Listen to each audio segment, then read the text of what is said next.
আলহামদুলিল্লাহ, বাংলাদেশ জামায়াতে ইসলামীর নেতৃবৃন্দ যারা আছে, আমি তাদেরকে ধন্যবাদ জানাই। এ কারণে আমি গতরাত্রে পাকিস্তানের জামায়াতে ইসলামের গঠনতন্ত্র নামিয়েছি, সেখানে বাক্যগুলো আগের মতোই আছে, চেঞ্জ হয়, কিন্তু বাংলাদেশে চেঞ্জ হয়েছে।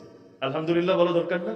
কোন মুসলমানের সঙ্গে ব্যক্তিগত কারণে রেষারেষি রাখা যায় না। মুসলমানের সঙ্গে যদি কখনো মহাব্বত হয় সেটাও হবে আল্লাহর জন্য, আর যদি কখনো দূরত্ব তৈরি হয় সেটাও হবে আল্লাহর জন্য। সমালোচনা হলে হবে সেটাও আল্লাহর জন্য, আর যদি বুকে জড়িয়ে নেওয়া হয় সেটাও হবে আল্লাহর জন্য। এমনকি যদি আল্লাহর জন্য না করে কেউ দলীয় স্বার্থে, ব্যক্তিগত স্বার্থে সমালোচনা করে, এর দ্বারা তারা আখিরাতে আরো ক্ষতিগ্রস্ত হবে।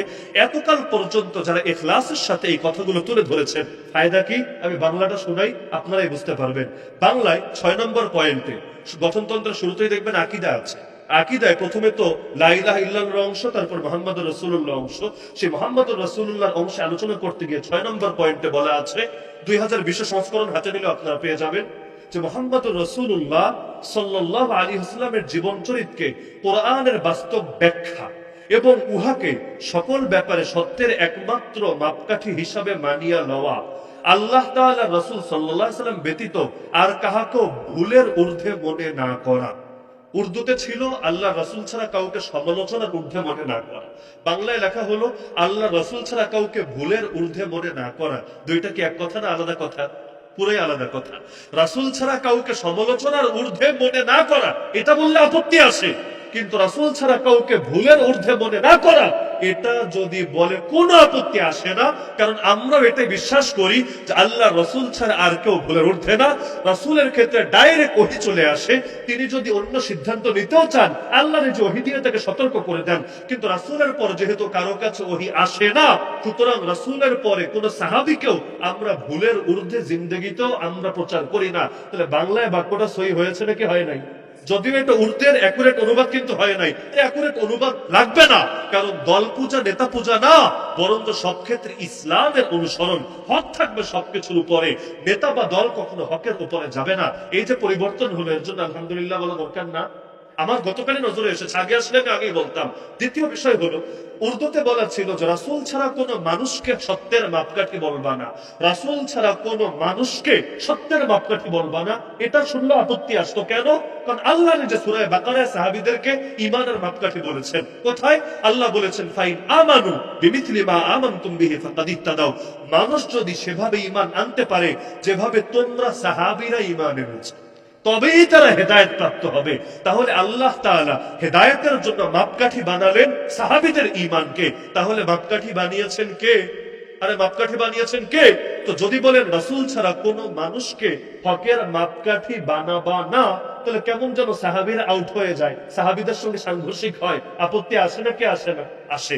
কিন্তু বাংলায় দেখেন সুন্দর কৌশলের সাথে আপত্তিটা পাশ কাটিয়ে দেওয়া হয়েছে। কিভাবে? মুহাম্মদ সাল্লাল্লাহু আলাইহি ওয়াসাল্লামের জীবন চরিত্রকে, রাসূলকে ডাইরেক্ট বলেন, রাসূলের জীবন চরিত্রকে, জীবন চরিত্র মানে সিরাত, জীবন চরিত্র মানে সুন্নাত, জীবন চরিত্র মানে রাসূলুল্লাহর আদর্শ। আল্লাহ রাসূলের জীবন চরিত্রকে কোরআনের বাস্তব ব্যাখ্যা, এটা কিন্তু উর্দুতে নাই। কোরআনের বাস্তব ব্যাখ্যা, আমরা কিন্তু এটা বিশ্বাস করি কোরআনে যা আছে এর ব্যাখ্যাই হলো নবীর জীবন। কানা খুলুকুহু আল কোরআন। আম্মা জান আয়েশা বলে গিয়েছেন এই কথা, যে আল্লাহ রাসূলের জীবন আদর্শ হলো হুবহু কোরআন। তাহলে এই যে কথাটা বানানো হলো যে রাসূলের জীবন চরিত্রকে আমরা মনে করব কোরআনের বাস্তব ব্যাখ্যা, এবং উহাকে মানে এই যে কোরআনের বাস্তব ব্যাখ্যা যা আল্লাহ রাসূলের জীবন চরিত্র, সেটাকে সত্যের একমাত্র মাপকাঠি হিসাবে গণ্য করব। এখন আপনি বলতে পারেন তাহলে সাহাবীরা, একটু আপত্তি সাহাবীদের ব্যাপারে থাকে কিনা? হ্যাঁ, পরবর্তী বাক্যে আবার সেটাও দূর হয়ে যায়। কিভাবে?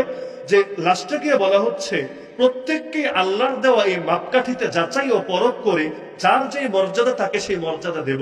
তাহলে সাহাবীদেরকে যখন আল্লাহ রাসূলের জীবন চরিত্র যা কোরআনের বাস্তব ব্যাখ্যা এই মাপকাঠিতে পরখ করলাম, এই মাপকাঠিতে মাপলাম, আমরা দেখলাম খুলাফায়ে রাশিদিন সবার উপরে, আশরায়ে মুবাশশারা বাকি সব সাহাবীদের উপরে, যারা বদরের প্রান্তরে শরীক হয়েছেন তারা অন্যদের উপরে। এভাবে যেতে যেতে যেই সাহাবীর যে মর্যাদা আমরা তাদেরকে সেই মর্যাদা দিলাম।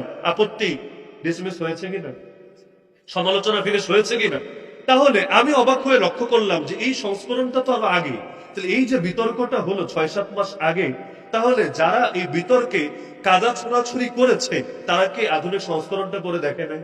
যদি পড়ে দেখতো তাহলে কিন্তু কথা এত বাড়ার কোনো দরকারই ছিল না। কারণ যেটা ভুল, ভুলকে ভুল বলতে কোনো দ্বিধা নাই। আমার ভুল হতে পারে না, আমার উস্তাদের ভুল হতে পারে না, আমার পীরের ভুল হতে পারে না। সাইয়্যিদুত তায়েফ হাজী ইমদাদুল্লাহ মুহাজির মক্কি রাহমাতুল্লাহ আলাইহি একটা কিতাব লিখলেন। এই কিতাব যখন আসলো তার মুরিদের কাছে, তার খলিফার কাছে, ফকিহুন নফস রশিদ আহমদ গাঙ্গুহি রাহমাতুল্লাহ আলাইহি, কিতাবটা হাতে পাওয়া মাত্রই, আর পীরের কিতাব হাতে এসেছে, মানুষ পড়লে চুমু খাবে, মাথার উপরে রাখবে, বুকে আগলে নেবে, তিনি কিতাবটা হাতে পেয়ে ঠাস করে ছুঁড়ে ফেললেন। সবাই তো অবাক, রে পীরের কিতাব, এটাকে বুকে না নিয়ে, মাথায় না নিয়ে, সম্মান না দেখিয়ে এক নজর দেখে ঠাস করে ছুঁড়ে ফেললো। ব্যাপারটা কি? প্রশ্নই করে বসলো, এটা কেমন আদব হলো? তিনি বললেন, সাবধান, হাজী সাহেবের কাছে আমরা বায়াত হয়েছি তাসাউফের ব্যাপারে, শরীয়তের ব্যাপারে না। আর যেটা ভুল সেটা ভুলই থাকবে। আমি আমার ইলমের সাথে গাদ্দারি করতে পারবো না। এতকাল ইলম শেখার পরে যেটা ভুল দেখেছি সেটা ভুলই, আরে ভুল আমার পিছাবো করতে পারে। তার কাছে আত্মশক্তির মেহনতের ব্যাপারে বায়াত নিয়েছি, এই লাইনে তার সবক নেব। কিন্তু যদি তিনি কোনো ভুল করেন, পীর করেছেন বলেই সেটাকে অন্ধের মতো গ্রহণ করতে পারবো না। এই আদর্শ যদি সবাই গ্রহণ করতো তাহলে মাজারে মাজারে লোকে সেজদা দিতে পারতো। এই আদর্শ যদি গ্রহণ করত তাহলে আল্লাহকে বাদ দিয়ে মানুষ মানুষকে রব বানিয়ে ফেলতে পারতো না।